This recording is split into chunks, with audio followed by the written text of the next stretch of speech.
Brazil has a good story to tell, doesn't it, on debt? Well, you're a commodity exporter, so that's helped. Yeah, well, like Guedes said, there's a problem. There's one dimension, which is the external dimension.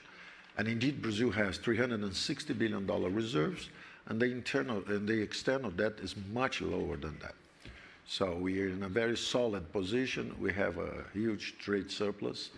I think Brazil is probably the only country with a trade surplus against China, exactly because agriculture, food and agricultural products.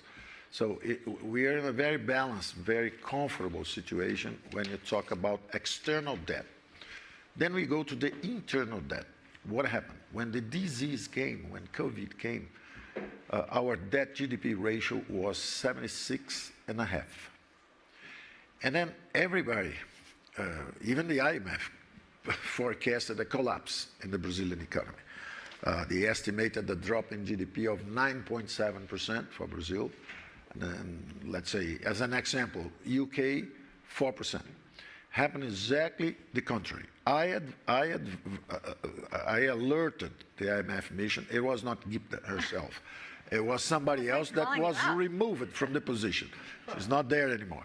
I remember telling them, listen, you are underestimating our ability to respond to the crisis. What happened?